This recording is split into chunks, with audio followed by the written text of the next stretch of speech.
Warahmatullahi wabarakatuh. Bismillah, alhamdulillah, wassalatu wassalamu ala rasulillah Sayyidina Muhammad ibn Abdullah wa ala alihi wa sahbihi wa mawalah. La hawla wa la quwata illa billah ma ba'du. Mahasiswa program mata kuliah Fikih Munakahat. Alhamdulillah pada pagi hari dan siang hari ini saya bisa menyapa Anda kembali di pertemuan atau perkuliahan Fikih Munakahat yang pada kesempatan ini sudah memasuki pertemuan ke-6 atau materi kelima, yakni tentang Walimatul Urush. Bahasan ini merupakan rentetan dari bahasan sebelumnya, yang pada pertemuan sebelumnya sudah membahas tentang rukun dan syarat pernikahan. Biasanya setelah kemudian pernikahan itu siap untuk dilaksanakan, maka diadakan Walimatul Urush. Apa Walimatul Urush atau Walimatul Arush ini? Nanti saya akan membahas tidak hanya itu yang berkaitan dengan Walimatul Urush, tapi juga dengan walimah-walimah yang lain. Apa itu walimah dan kemudian bagaimana hukum melaksanakannya. Baik, untuk mempersingkat waktu, mari kita awali dulu pertemuan kita ini dengan baca Ummul Kitab, dengan harapan apa yang kita bahas dan apa yang kita pelajari ini membawa keberkahan bagi kita di dalam ilmu yang didapat. Ala hadhihi niyyah wa ala qadri salihah wa ila hadratin Nabi Mustafa Muhammadin sallallahu alaihi wasallam. Al-Fatihah. A'udzu billahi minasyaitonir rajim. Bismillahirrahmanirrahim. Alhamdulillahirabbil alamin arrahmanir rahim maliki yaumiddin. Iyyaka na'budu wa iyyaka nasta'in. Ihdinas siratal mustaqim siratal ladzina an'amta 'alaihim ghairil maghdubi 'alaihim waladdallin. Selanjutnya kita akan membahas tentang pengertian walimah ya. Apa itu walimah? Dalam kitab Fathul Qarib dikatakan walimah itu wal muradu biha ta'amun yuttakhadhu lil 'ursi. Karena di dalam Fathul Qarib itu yang dibahas adalah walimatul urus. Maka kemudian yang dimaksud dengan walimatul urus adalah ta'amun yuttakhadhu lil 'ursi. Walimah adalah makanan yang disajikan untuk resepsi. Jadi pada intinya walimah itu adalah makanan.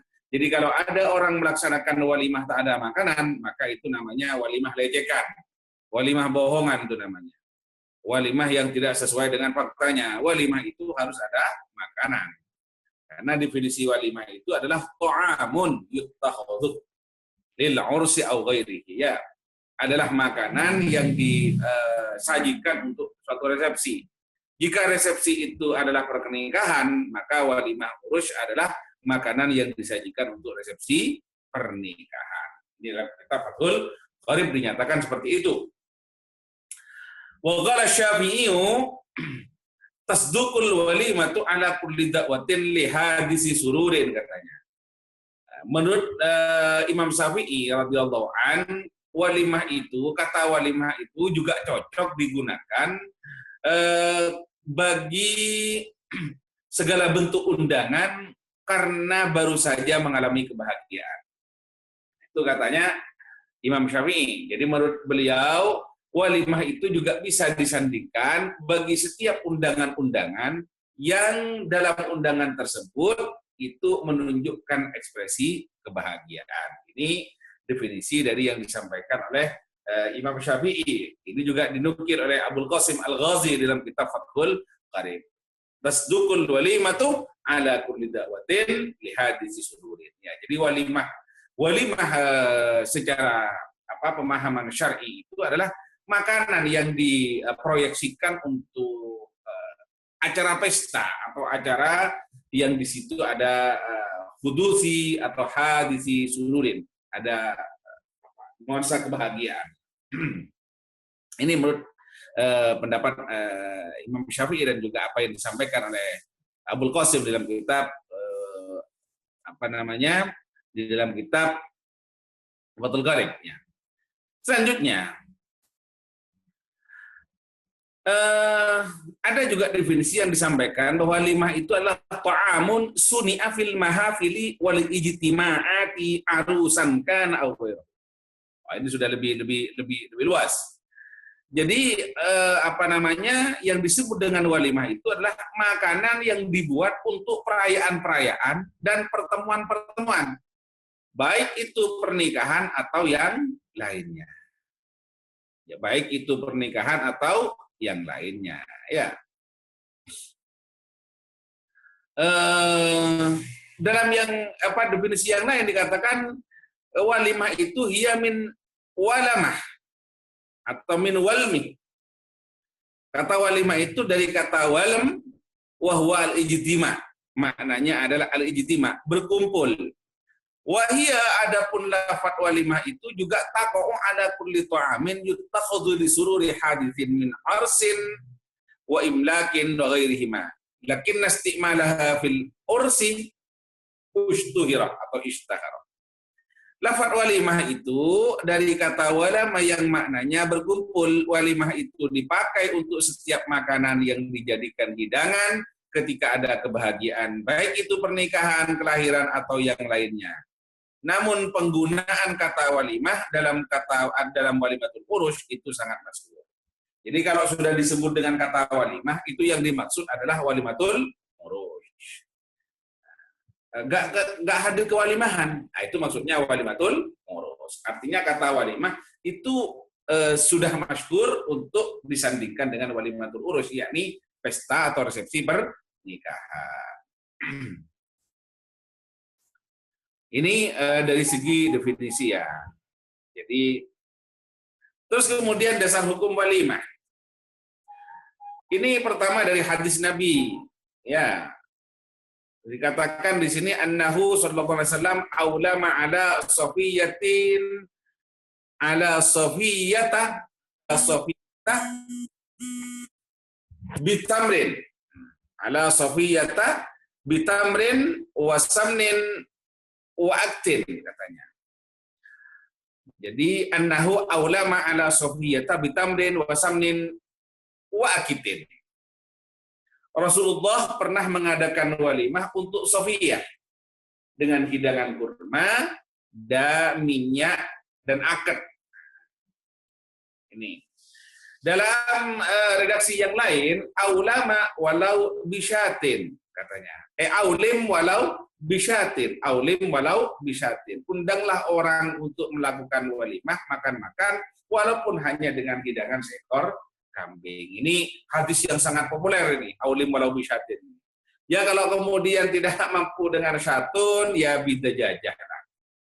Dengan dengan ayam. Tak mampu dengan ayam, turun lagi dengan tempe. Tak mampu dengan tempe, dengan tahu. Tak mampu dengan tahu, ya dengan apapun yang kemudian walau bijur atimain. Sekalipun itu hanya untuk seteguk minum segelas air, ya. Tapi kalau kemudian air saja tidak mampu, tidak punya yang cek saran cereket gitu kan ya. Jadi ini walimah, dasarnya walimah. Selanjutnya ini wa'an Safiyata binti Syaibah qalat aulaman Nabi sallallahu alaihi wasallam ala ba'd nisaihi bimuddain min sya'irin katanya. Dari Safiyah bin Syaibah radhiyallahu an berkata bahwa baginda Rasulullah SAW bersabda, itu Rasulullah pernah mengadakan walimah terhadap sebagian istrinya. Artinya ketika Rasulullah mengadakan pernikahan dengan istri-istri yang lain, seperti yang tadi itu menikah dengan Sofiyah tadi itu, Rasulullah mengadakan walimah, jamuan makan. Ini biasanya dengan menggunakan 2 mud syair. Syair itu artinya gandum. Jadi kalau 1 mud itu 6 on, berarti 2 mud ya sekitar 1,2 kilo, 1,5 kilo lah. Nah ini bisa dipakai ini hadis ini. Jadi kalau tidak mampu pakai kambing ya pakai inilah. Tanah akil 1 kilo kan begitu. Monceng siapa kan misalkan saudara-saudaranya. Atau kemudian buatkan TOT atau buatkan apa kan gitu. Karena ini memang sunnah Rasulullah SAW. Jadi kalau tidak mampu menggunakan seekor kambing, katanya ini bisa menggunakan tadi minyak itu, ya atau kemudian menggunakan syair gandum ini. Itu hanya dua mod. Selanjutnya, ini macam-macam walimah. Walimah itu banyak macamnya ini ya. Ini ada syair ini. Saya bacakan syairnya ini. Bismillahirrahmanirrahim. Innal walaima asyaratun ma'wahidin. Man 'addaha qad 'azza fi aqranihi. Fal ghursu innu bisat kadzaka 'aqiqah.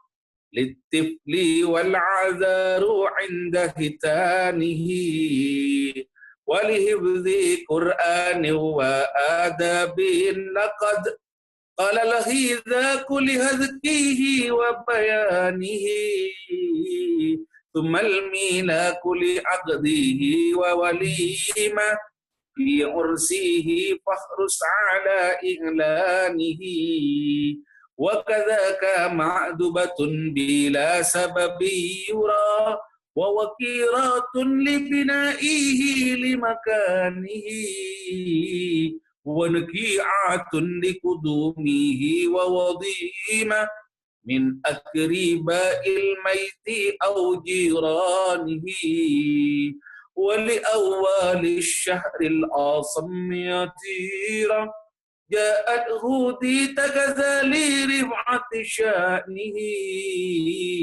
ولأول الشهر الأصم يطيرا جاءت هودي تغزالي رفعة شأنه. Ini syair terkait dengan macam-macam walimah. Dalam teks ini ada 11 sebenarnya, cuma nanti perinciannya banyak sekali. Saya tambahi di perincian. Ini di antaranya adalah yang pertama adalah walimatul urus. Walimatul urus itu ya untuk pernikahan, berarti pesta untuk pernikahan. Ada walimatun naqi'ah. Ada walimatun naqi'ah. Walimatun naqi'ah itu berarti ketika datang dari perjalanan. Anda datang dari mana, kemudian bawa makanan, makan sama keluarganya. Ada walimatul 'adhirah. Itu ketika dihitan, biasanya kan ketika sudah dihilangkan mutanajjisnya itu dari seorang laki-laki atau seorang perempuan, kan juga sunnah juga, kalau laki-laki wajib, maka itu kemudian melakukan makan-makan, undang orang misalnya, supaya mendapatkan keberkahan agar anak yang dihitan itu menjadi anak yang saleh. Kemudian ada walimatul wadhimah. Ini biasanya pada hari ketiga kematian, biasanya ketika tahlil, malam ketiga itu diberi kue dan semacamnya. Itu upaya sedekah dari keluarga atas nama si yang meninggal. Ada walimatul waqirah. Itu kalau kemudian sudah mampu membuat rumah, sehingga kemudian ketika menempati itu ada selamatan dulu. Ada walimatul akikah, ini sering mungkin ya, ini untuk akikahan, berarti hari ke-7 kelahiran. Ada walimatul atirah, ini pada 10 pertama bulan Rajab. 10 pertama bulan Rajab, silakan acara makan-makan ini.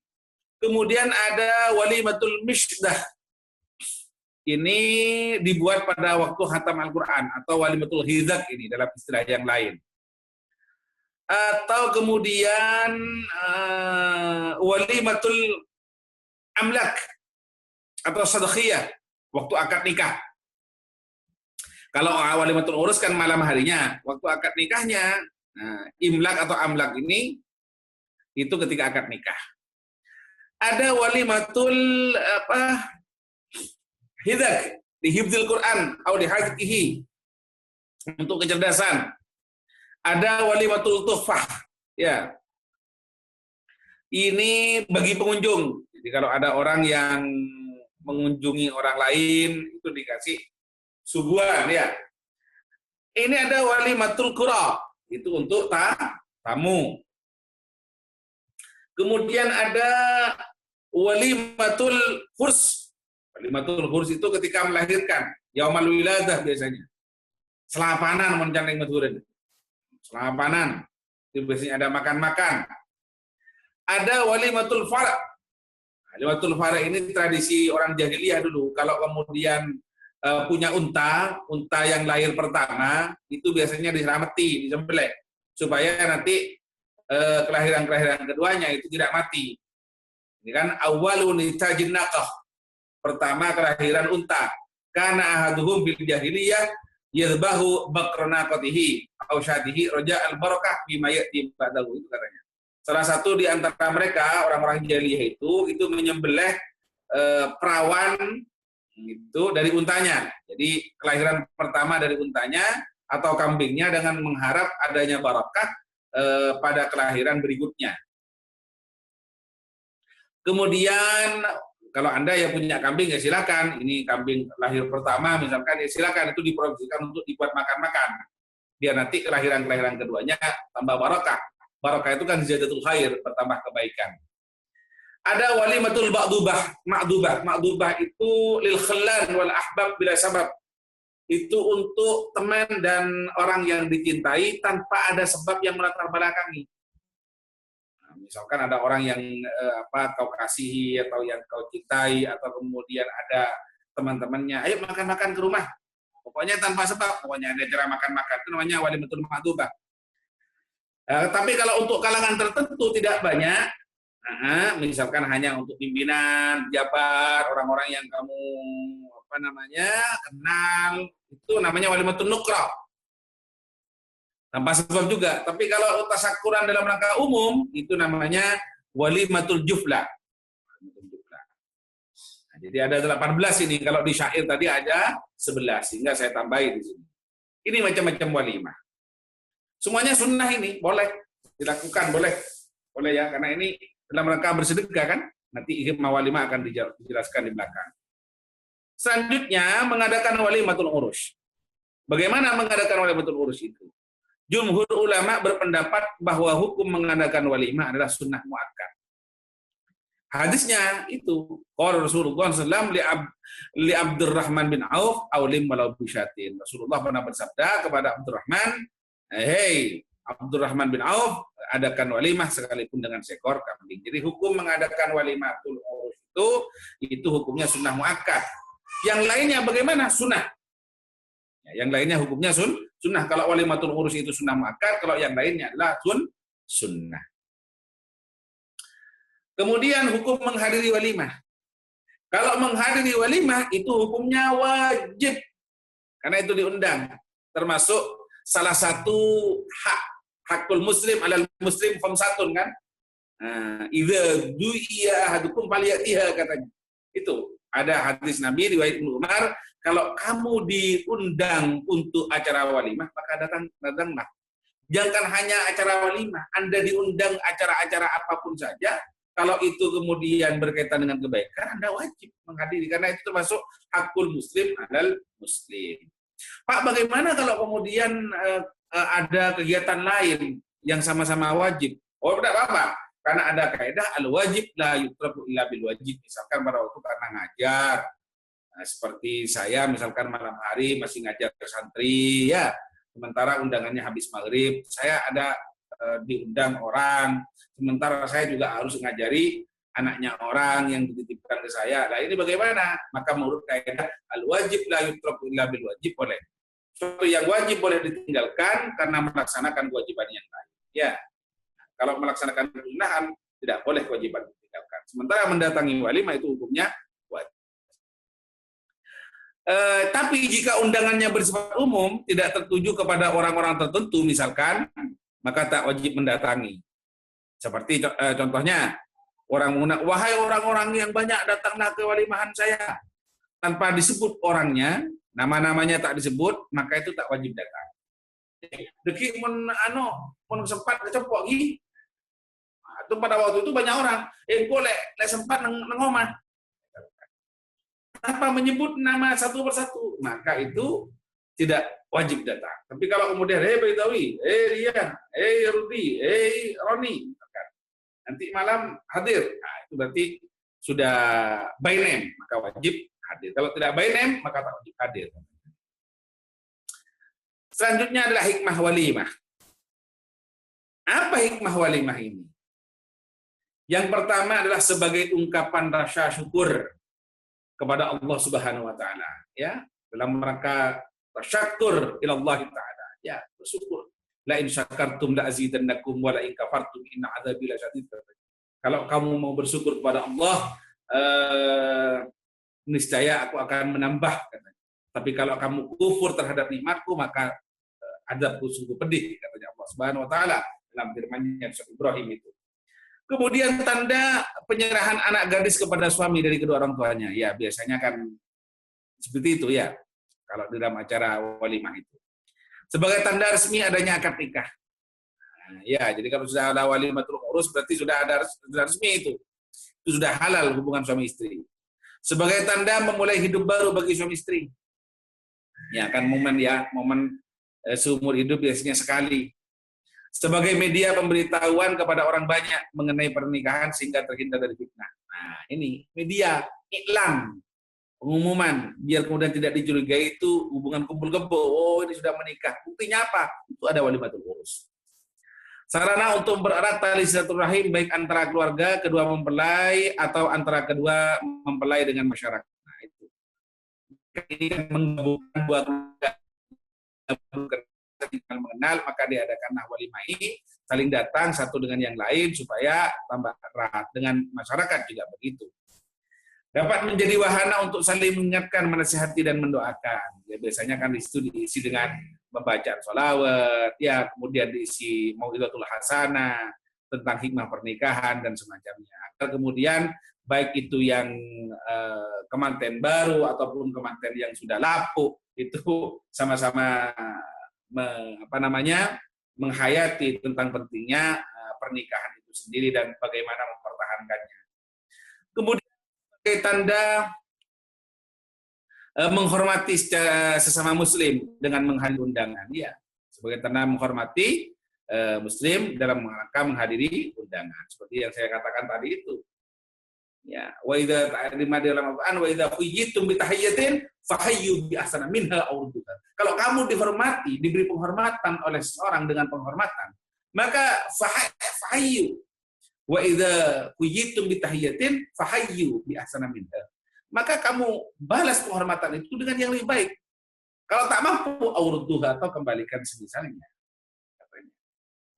Ini karena Anda diundang, ya, maka sebagai hak sesama muslim, maka wajib undang, dan itu dalam rangka menghormati. Menjalin silaturahim dan bererat tali persaudaraan. Nah, ini bagi yang diundang, ini ya hikmah bagi yang diundang. Melaksanakan kewajiban terhadap sesamanya. Ini beberapa hikmah walimatul urus. Hikmah walimah yang lain juga tidak kalah sama dengan seperti yang disampaikan di hikmah walimatul urus ini. Ya, mungkin ini yang bisa saya sampaikan. Ilahuna, semoga ada manfaat dan barokah. Kurang lebihnya mohon maaf. Akhirul kalam. Wal afa minkum. Assalamualaikum warahmatullahi wabarakatuh.